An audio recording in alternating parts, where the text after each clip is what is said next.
देवघर के कितना भरवा रे लागल है कितना भरबो रे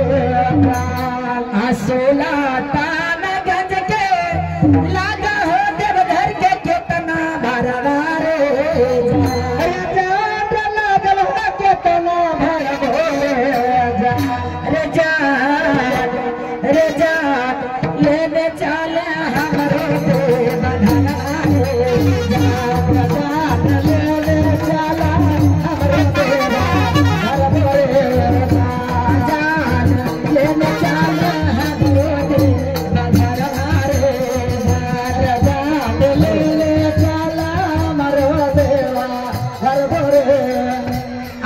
सुल्तानगंज के लागा हो देवघर के कितना भरवा रे कितना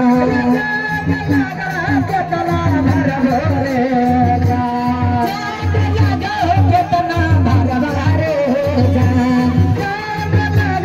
कितना भरवा रे जान ले चले हम लोग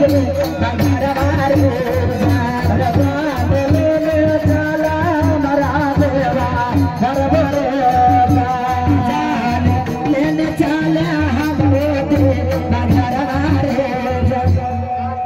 हमारा देवघर जाए रामकुमार राजकुमार पासवान 100 रुपया दान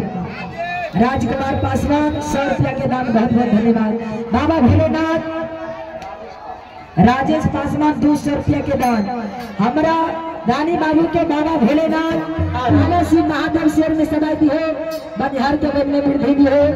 हमरा सब छोट मोट कलाकार के दान बहुत करत रहते अरे पहिले सकिन में गेरुआ रंग के सरिया रे के सरिया रे पहिले सकिन में गेरुआ सुंदर साला बारवा रे गेरुआ सुंदर साला बारवा रे जान ले चले हमरो बंधारवा रे जान ले चले हमरो देवा